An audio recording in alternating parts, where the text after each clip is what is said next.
Generative AI itu bisa kita anggap sebagai tools yang sebenarnya membuka peluang dan potensi baru.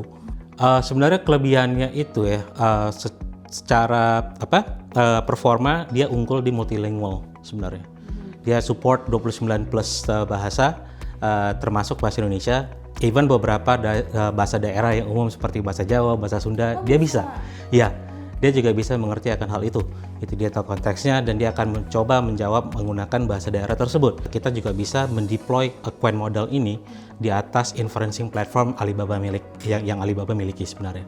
Gitu ya. Jadi tidak harus menggunakan software as a service ataupun model as a service yang Alibaba punya, tapi bisa juga mendeploy modelnya sendiri ke inferencing platformnya, ataupun karena model ini dia berbasiskan open source, bisa download modelnya kemudian deploy di komputer masing-masing, itu bisa di server ataupun komputer masing-masing. Tapi kalau misalnya kita mau menggunakan yang versi yang free-nya, yang open source ya, of course itu akan free.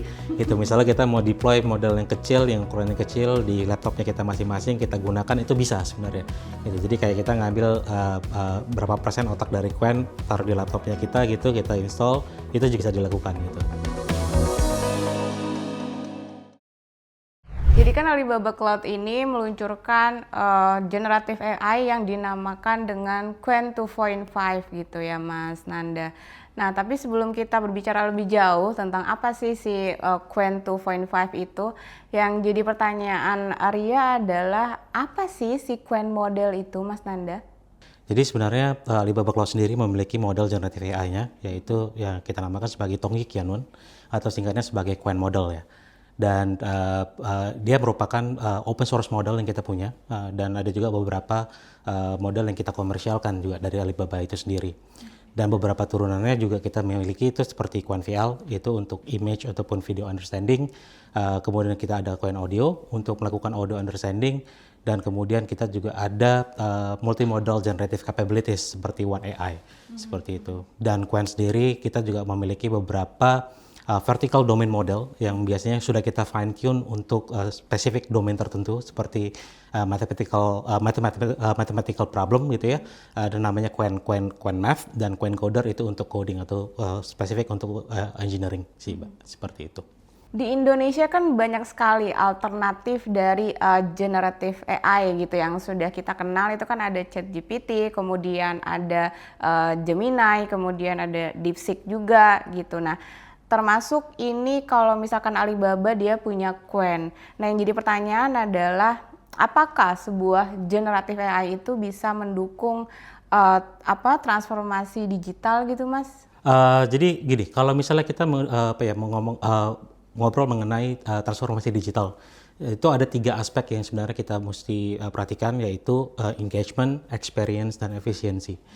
Nah, engagement itu gimana generative AI itu sebenarnya mengubah perilaku customer ataupun customer behavior ketika berinteraksi dengan suatu sistem ataupun platform. Yang kedua itu experience, di mana experience itu generative AI bisa mengubah experience suatu customer gitu ya ketika berinteraksi dengan suatu sistem. Dan yang terakhir itu efisiensi, gimana generative AI itu dapat mempermudah ataupun mengotomasi berbagai pekerjaan ataupun proses bisnis, seperti itu sih. Tapi sebenarnya apa sih tantangannya dalam menggunakan generative AI itu sendiri?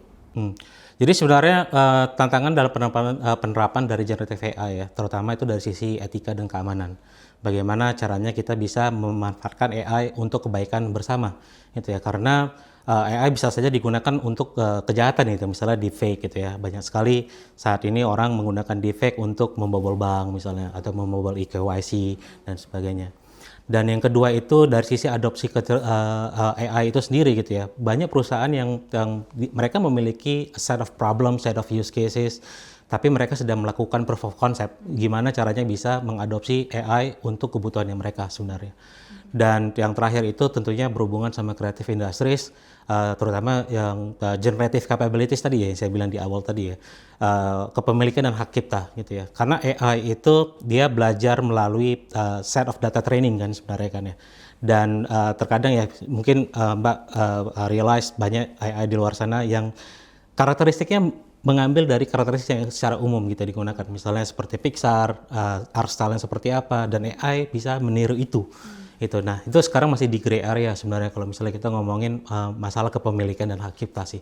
Nah, kalau dengar dari penjelasan Mas Nanda kan melihat AI begitu canggih gitu ya sampai bisa mengerjakan beberapa pekerjaan.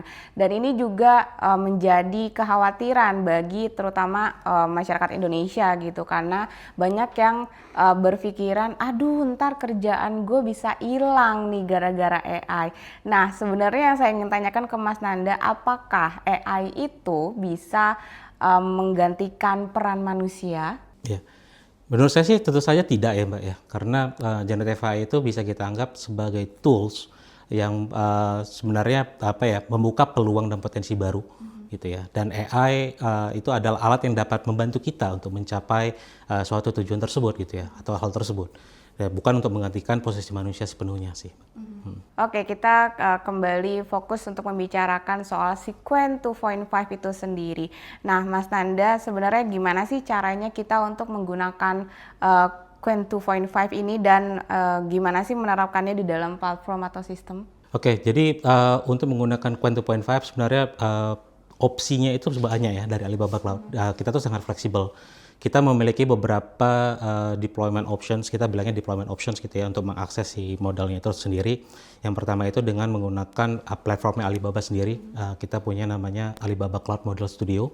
Nah, Alibaba Cloud Model Studio itu merupakan model as a service yang dimiliki oleh Alibaba, yang dimana dia bisa serving model ataupun Qwen model tersebut langsung untuk enterprise needs gitu ya. Yang kedua yang membedakan kita dari kompetitor kita adalah kita juga bisa mendeploy Qwen model ini di atas inferencing platform Alibaba yang Alibaba miliki sebenarnya. Gitu ya. Jadi tidak harus menggunakan software as a service ataupun model as a service yang Alibaba punya, tapi bisa juga mendeploy modelnya sendiri ke inferencing platformnya, ataupun karena model ini dia berbasiskan open source, bisa download modelnya kemudian deploy di komputer masing-masing, itu bisa di server ataupun komputer masing-masing. Gitu. Jadi memang Alibaba memberikan flexible deployment options karena memang kita tahu ke depannya banyak sekali regulasi ya, terutama di Indonesia, misalnya seperti di banking kayak gitu ya, ataupun di FSI industry yang dimana datanya itu nggak boleh taruh di luar gitu, harusnya di Indonesia dan sebagainya gitu. That's why kita kasih flexible deployment options untuk ngedeploy modelnya kita sebenarnya. Gitu sih. Mas, kalau misalkan ini kan kalau di Indonesia ini kan sudah banyak ya alternatif generatif AI gitulah kita sebut, ada tadi sudah ada ChatGPT, kemudian ada Gemini juga, ada DeepSeek juga. Nah, tapi apa sih kelebihan yang ditawarkan oleh Qwen 2.5 ini kepada masyarakat? Sebenarnya kelebihannya itu ya, secara performa dia unggul di multilingual sebenarnya. Dia support 29 plus bahasa, termasuk bahasa Indonesia. Even beberapa bahasa daerah yang umum seperti bahasa Jawa, bahasa Sunda, dia bisa. Ya, dia juga bisa mengerti akan hal itu. Itu dia tahu konteksnya dan dia akan mencoba menjawab menggunakan bahasa daerah tersebut. Berikutnya itu dari kemampuan coding dan mathematical capability-nya. Gitu ya. Coding dan mathematical capability-nya Qwen memang cukup kuat di compare ke kompetitornya kita. Seperti itu sih, Mbak. Oke.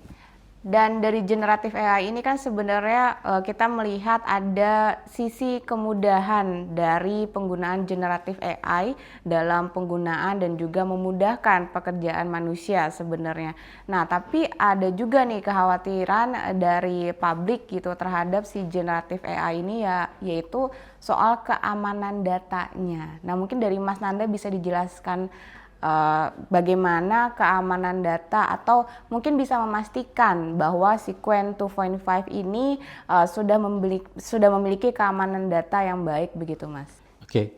Mungkin saya akan refresh sedikit ya, karena kan Qwen 2.5 itu adalah modelnya sebenarnya, sama seperti ChatGPT, sama seperti Gemini gitu ya.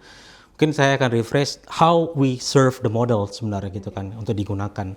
Dan tadi kalau misalnya saya kembali ke pertanyaan sebelumnya, itu kan ada flexible deployment option sebenarnya. Nah, di sini saya mungkin akan ngangkat yang model studio tadi, karena itu merupakan platform yang kita sediakan, di mana kita bisa langsung menggunakan model tersebut. Nah, dari segi keamanan, itu merupakan prioritas utama kita ya, dengan adopsi enkripsi data ketika kita melakukan komputasi, dan ada juga namanya Trusted Execution Environment. Jadi ketika kita melakukan inferencing di GPU cluster yang Alibaba Cloud miliki, itu kita ada namanya Trusted Execution Environment, di mana data tersebut itu tidak diapakan, tidak di tampered gitu ya, seperti itu. Gitu. Dan apa namanya, nextnya kita juga dengan adopsi ini kita bertujuan untuk memberikan pengembangan generative AI dengan menggunakan coin model yang aman dan terpercaya untuk usernya Alibaba Cloud. Nah, kan masyarakat Indonesia itu suka nih yang gratis-gratis nih, Mas Nanda. Kalau misalkan dari kompetitor kan ada yang free-nya, tapi ada juga yang berbayarnya. Nah, kalau misalkan di Qwen 2.5 sendiri, ini ada part yang free-nya kah untuk masyarakat? Ya, jadi kalau misalnya kita mau yang menggunakan commercial modelnya, tentunya kita pasti berbayar ya. Ada harga per tokennya, dan dari segi harga kita juga jauh lebih kompetitif gitu ya, dibandingkan di-compare dengan kompetitornya. Nah, tapi kalau misalnya kita mau menggunakan yang versi yang free-nya, yang open source ya, of course itu akan free. Gitu. Misalnya kita mau deploy model yang kecil, yang ukurannya kecil di laptopnya kita masing-masing, kita gunakan, itu bisa sebenarnya. Gitu. Jadi kayak kita ngambil berapa persen otak dari Qwen, taruh di laptopnya kita gitu, kita install, itu juga bisa dilakukan gitu, dan itu free. Ini kan Qwen 2.5 ini kan diluncurkan pada Januari 2025, itu artinya dari Januari, Februari, Maret, April sekitar sudah berjalan 4 bulan begitu, Mas. Ini gimana perkembangannya? Apakah sudah ada datanya berapa total pengguna dari Qwen 2.5 ini sendiri, Mas? Oke. Jadi sebenarnya Qwen ini juga sudah dari tahun kemarin ya, kita sudah mengembangkan juga, dan dia open source-nya juga dari lama itu sudah dikembangkan sebenarnya. Tapi yang versi terbaru yang 2.5 Max ini baru dirilis kemarin. Dan kami akan secara aktif ya dari Alibaba Cloud sendiri untuk membawa model Qwen ini yang terbaru ke pasar Indonesia sebenarnya. Dan kita akan bekerja sama dengan partner lokal kita untuk menyediakan solusi AI di Indonesia. Dan Alibaba Cloud akan terus berinovasi untuk memastikan bahwa Qwen tetap menjadi solusi yang handal, aman, dan relevan bagi pengguna di seluruh dunia, termasuk Indonesia ya Mbak ya pastinya. Seperti itu. Secara number, saat ini kita sedang melakukan penjajakan juga dari segi Alibaba Cloud. Kita juga kerjasama dengan banyak partner di Indonesia untuk melakukan proof of concept dan sebagainya. Seperti itu. Nah, ini sebagai penutup tradisi di program Executive Talk, di mana narsum harus memberikan quote-quote terbaiknya. Silakan Mas Nanda. Nah, generative AI itu kita bisa melihatnya bukan hanya sebagai alat gitu ya, tapi melainkan sebagai mitra kreatif yang memperluas batas imajinasi manusia.